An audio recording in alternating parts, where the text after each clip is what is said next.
അസ്സലാമു അലൈക്കും. വഅലൈക്കും അസ്സലാം. ഇന്ന് ആരുടെ കഥയാണ് പറയാൻ പോകുന്നത് അങ്കിൾ? ഇൻഷാ അല്ലാഹ് ഞാൻ ഇന്ന് ഖദീജ റളിയല്ലാഹു അൻഹയുടെ കഥ പറഞ്ഞു തരാം. മാഷാ അല്ലാഹ്, അത് നന്നായിരിക്കും. വേഗം കഥ പറയൂ അങ്കിൾ. ശരി അബു, ഞാൻ ഇപ്പോൾ പറയാം, ശ്രദ്ധിച്ചു കേട്ടോ. Bismillah. The story of Khadija റളിയല്ലാഹു അൻഹ. ബനു അസദ് ഗോത്രത്തിൽപ്പെട്ട ബനു ഹാഷിം കുടുംബത്തിലെ ഹുവൈലിദ് ബിൻ അസാദ് ബിൻ ഖുസയ്യയുടെ മകളാണ് ഖദീജ റളിയല്ലാഹു അൻഹ.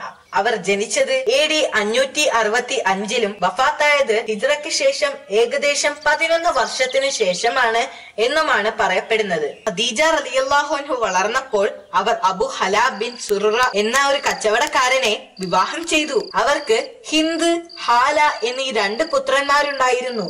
അവരുടെ ഭർത്താവ് അധിക കാലം ജീവിച്ചിരുന്നില്ല. അവർക്ക് 2 മക്കൾ ജനിച്ചതിനു ശേഷം അദ്ദേഹം മരണപ്പെട്ടു. ഭർത്താവിന്റെ മരണശേഷം ഖദീജ റളിയല്ലാഹു അൻഹു ആതിഖ് ബിൻ അയ്യിദ് എന്ന മറ്റൊരു വ്യാപാരിയെ വിവാഹം ചെയ്തു. അതിൽ അവർക്ക് ഒരു മകൾ ഉണ്ടായി. എന്നാൽ ഈ വിവാഹവും വളരെ കാലം നീണ്ടുനിന്നില്ല. അവരുടെ 2ാമത്തെ ഭർത്താവും താമസിയാതെ മരണപ്പെട്ടു. അവർ ഒരു സമ്പന്ന കുടുംബത്തിലെ അംഗമായിരുന്നു. മാത്രമല്ല അവരുടെ ഭർത്താക്കന്മാരുടെ സ്വത്തും അവർക്ക് ലഭിച്ചിരുന്നു. തന്റെ സമ്പത്ത് സൽക്കർമ്മങ്ങൾക്ക് വേണ്ടി വിനിയോഗിച്ചു. അവർ ഒരു ബുദ്ധിമതി മാത്രമായിരുന്നില്ല, നല്ലൊരു കച്ചവടക്കാരി കൂടിയായിരുന്നു. അവരുടെ കുടുംബ വ്യാപാരങ്ങൾ അവർ നേരിട്ട് നടത്താൻ തുടങ്ങി.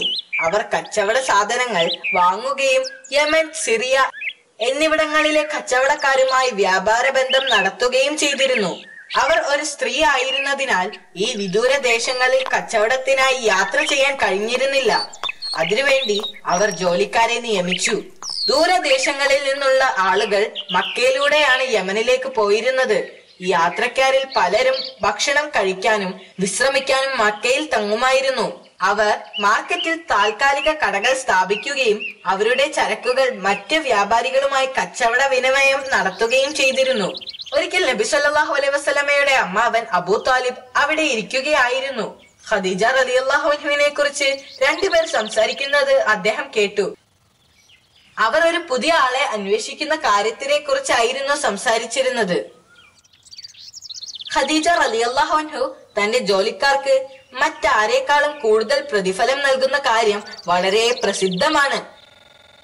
ഇത് കേട്ടപ്പോൾ അബൂ താലിബ് തന്റെ അനന്തരവനെ കുറിച്ച് ചിന്തിച്ചു. ആ യുവാവ് കച്ചവടത്തെ കുറിച്ച് മനസ്സിലാക്കണമെന്നും അദ്ദേഹം ആഗ്രഹിച്ചു. പ്രവാചകൻ മുഹമ്മദ് നബി മുസ്തഫ സല്ലല്ലാഹു അലൈഹി വസല്ലം വളർന്ന ഒരു യുവാവായി മാറി. അദ്ദേഹത്തിന്റെ നല്ല സ്വഭാവവും അറിവും കാരണം എല്ലാവരും അദ്ദേഹത്തെ ഇഷ്ടപ്പെടുകയും വിശ്വസ്തൻ എന്ന അർത്ഥത്തിൽ അദ്ദേഹത്തെ എല്ലാവരും അൽ അമീൻ എന്ന് വിളിക്കുകയും ചെയ്തിരുന്നു. അബൂ താലിബ് നബി സല്ലല്ലാഹു അലൈഹി വസല്ലമയോട് ഒരു ജോലിക്ക് വേണ്ടി ഖദീജ റളിയല്ലാഹു അൻഹയെ ചെന്ന് കാണാൻ ആവശ്യപ്പെട്ടു. താൻ ഒരിക്കലും തന്റെ അമ്മാവന്റെ കുടുംബത്തിന് ഒരു ഭാരമാവാൻ പ്രവാചകൻ ആഗ്രഹിച്ചിരുന്നില്ല. അതുകൊണ്ട് ഖദീജ റളിയല്ലാഹു അൻഹയെ പോയി കാണാൻ അദ്ദേഹം സമ്മതിച്ചു. ആദ്യം അബൂ താലിബ് ഖദീജ റളിയല്ലാഹു അൻഹയെ കാണാൻ തീരുമാനിച്ചു. അദ്ദേഹം അവരുടെ വീട്ടിലേക്ക് പോയി സ്വയം പരിചയപ്പെടുത്തിയതിനു ശേഷം പറഞ്ഞു, മക്കയിലെ ജനങ്ങൾ അൽ അമീൻ എന്ന് വിളിക്കുന്ന എന്റെ മരുമകൻ ഒരു ജോലി അന്വേഷിക്കുകയാണ്. നിങ്ങളുടെ കച്ചവട സംഘത്തിൽ ഒരാളെ അന്വേഷിക്കുന്നതായി ഞാൻ കേട്ടു. നിങ്ങൾ അവനെ നിയമിക്കുകയാണെങ്കിൽ അതൊരു വലിയ കാര്യമായിരിക്കും. അബൂ ത്വാലിബിനെ അവർക്ക് അറിയാമായിരുന്നു. ഞാൻ നിങ്ങളുടെ മരുമകനെ കുറിച്ച് കേട്ടിട്ടുണ്ട്. അദ്ദേഹത്തെ നിയമിക്കുന്നതിൽ എനിക്ക് സന്തോഷമേയുള്ളൂ. അദ്ദേഹത്തോട് നാളെ എന്നെ വന്ന് കാണാൻ പറയൂ. അവർ പറഞ്ഞു. പ്രവാചകൻ ഖദീജ റളിയല്ലാഹു അൻഹയെ പോയി കണ്ടു. അവർ ഉടൻ തന്നെ അദ്ദേഹത്തെ നിയമിച്ചു. സിറിയയിലേക്കുള്ള തന്റെ കച്ചവട സംഘത്തിന്റെ ചുമതല അദ്ദേഹത്തെ ഏൽപ്പിച്ചു. പ്രവാചകനെ സംബന്ധിച്ചിടത്തോളം വളരെയധികം സന്തോഷവാനാണ്. അദ്ദേഹത്തിന് 25 വയസ്സേ ഉള്ളൂ. തന്റെ യജമാനന് വേണ്ടി നന്നായി കച്ചവടം ചെയ്യാൻ കഴിയുമെന്നതിൽ അദ്ദേഹത്തിന് വളരെയധികം ആത്മവിശ്വാസം ഉണ്ടായിരുന്നു. പ്രവാചകൻ ആദ്യമായിട്ടല്ലായിരുന്നു സിറിയയിലേക്ക് പോകുന്നത്. ഒരിക്കൽ അദ്ദേഹത്തിന് 12 വയസ്സുള്ളപ്പോൾ അദ്ദേഹത്തിന്റെ അമ്മാവൻ അബൂ ത്വാലിബിന്റെ കൂടെ അമ്മാവന്റെ ചില കച്ചവട സാധനങ്ങൾ വിൽക്കുന്നതിന് വേണ്ടി അവിടെ പോയിട്ടുണ്ടായിരുന്നു. എന്നാൽ അന്നത്തെ പോലെ ആയിരുന്നില്ല ഈ യാത്ര. ഇപ്പോൾ മുഴുവൻ കച്ചവട സംഘത്തിന്റെയും ഉത്തരവാദിത്വം അദ്ദേഹത്തിനായിരുന്നു. കച്ചവട കാര്യങ്ങളിൽ നന്നായി ശ്രദ്ധിക്കണം, മാത്രമല്ല തന്റെ കഴിവ് ഉപയോഗിച്ച് കച്ചവടത്തിൽ വലിയ ലാഭം ഉണ്ടാക്കുകയും വേണം. പ്രവാചകൻ ചെറുപ്പമായിരുന്നത് കൊണ്ടും കച്ചവടത്തിലെ പരിചയക്കുറവ് കൊണ്ടും തന്നെ വിശ്വസ്തനായ ഒരു ജോലിക്കാരനെ അദ്ദേഹത്തോടൊപ്പം അയച്ചു. മയസേര എന്നായിരുന്നു അയാളുടെ പേര്. മക്കയിൽ നിന്ന് സിറിയയിലേക്കുള്ള യാത്ര പൂർത്തിയാക്കാൻ ദിവസങ്ങൾ എടുത്തു. ആദ്യം അവർ ചുട്ടുപഴുത്ത മരുഭൂമിയിലൂടെ സഞ്ചരിച്ചു. കുറെ ദിവസം മരുഭൂമിയിലൂടെ സഞ്ചരിച്ചാൽ ചിലപ്പോൾ കുറെ ദിവസം കാട്ടിലൂടെ ആയിരിക്കും യാത്ര. ദിവസങ്ങളോളം യാത്ര ചെയ്തതിനു ശേഷം ഒടുവിൽ അവർ സിറിയയിലെത്തി. മക്കയിൽ ഉണ്ടായിരുന്നതിനേക്കാൾ വലിയ മാർക്കറ്റായിരുന്നു സിറിയയിൽ ഉണ്ടായിരുന്നത്. അവിടെ നിറയെ കച്ചവടക്കാരായിരുന്നു.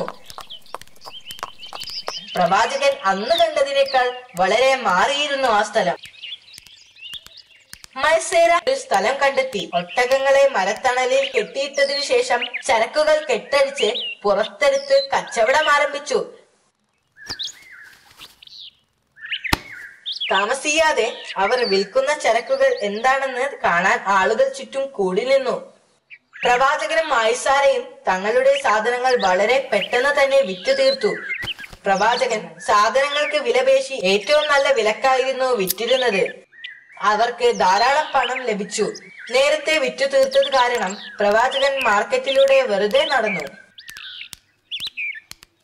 ടർക്കി, ചൈന, ഇന്ത്യ തുടങ്ങിയ സ്ഥലങ്ങളിൽ നിന്നെല്ലാം ആളുകൾ തങ്ങളുടെ സാധനങ്ങൾ വിൽക്കാൻ ഇവിടെ എത്തിയിരുന്നു.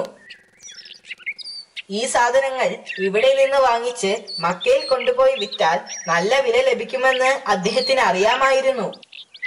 അദ്ദേഹം കൊണ്ടുവന്ന ചരക്കുകൾ നല്ല ലാഭത്തിന് വിൽക്കുകയും ആ കാശ് കൊണ്ട് അവിടെ നിന്ന് കുറെ ചരക്കുകൾ മക്കയിൽ വിൽക്കുന്നതിനു വേണ്ടി വാങ്ങുകയും ചെയ്തിരുന്നു.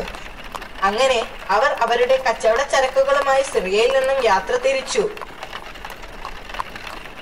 ചരക്കുമായി വരുന്ന കച്ചവട സംഘത്തെ കണ്ടപ്പോൾ മക്കയിലെ ജനങ്ങൾ ആശ്ചര്യപ്പെട്ടു. എന്താണ് അതിനകത്ത് എന്ന് അറിയാൻ അവർ കൗതുകത്തോടെ നോക്കി. സിറിയയിൽ ചരക്കുകൾ വിറ്റ് കിട്ടിയ പണം അദ്ദേഹം ഖദീജ റളിയല്ലാഹു അൻഹയെ ഏൽപ്പിച്ചു. മാത്രമല്ല അവിടെ നിന്ന് വാങ്ങിയ കച്ചവട സാധനങ്ങളും അവരെ ഏൽപ്പിച്ചു. ഖദീജ റളിയല്ലാഹു അൻഹു ആശ്ചര്യപ്പെട്ടു. മുൻപുള്ളതിനേക്കാൾ ലാഭം അദ്ദേഹം ഇരട്ടിയാക്കിയിരിക്കുന്നു. കൂടാതെ കുറെ കച്ചവട ചരക്കുകളും വാങ്ങിച്ചിരിക്കുന്നു. പ്രവാചകൻ അവിടെ നിന്നും പോയപ്പോൾ അവർ മയസേരയെ വിളിച്ചു. പ്രവാചകന്റെ പെരുമാറ്റത്തെ കുറിച്ച് ചോദിച്ചു. അയാൾ അദ്ദേഹത്തെ സ്തുതിച്ചുകൊണ്ട് പറഞ്ഞു, അദ്ദേഹത്തെക്കാൾ സത്യസന്ധനോ വിശ്വസ്തനോ ആയ ഒരാളെ ഞാൻ ഇതുവരെ കണ്ടിട്ടില്ല. ഖദീജ റളിയല്ലാഹു അൻഹു പ്രവാചകനെ കൂടുതൽ ഉത്തരവാദിത്തങ്ങൾ ഏൽപ്പിച്ചു. അദ്ദേഹത്തിന്റെ പെരുമാറ്റത്തിൽ അവർ സംതൃപ്തിയായിരുന്നു. ദിവസങ്ങൾ കടന്നു പോകും തോറും പ്രവാചകന്റെ പെരുമാറ്റം അവരെ കൂടുതൽ ആകർഷിച്ചു. മാഷാ അല്ലാഹ്, ഈ കഥ നല്ലതായിരുന്നു. എനിക്ക് വളരെയധികം സന്തോഷമായി. ഖദീജ റളിയല്ലാഹു അൻഹയുടെ കൂടുതൽ കഥകൾ പറഞ്ഞു തരുമോ അങ്കിൾ? തീർച്ചയായും പറയാം. അവരുടെ രസകരമായ ധാരാളം കഥകളുണ്ട്. അത് ഞാൻ പിന്നീട് പറയാം. ഇപ്പോൾ എനിക്ക് പോകാനുള്ള സമയമായി. Good bye.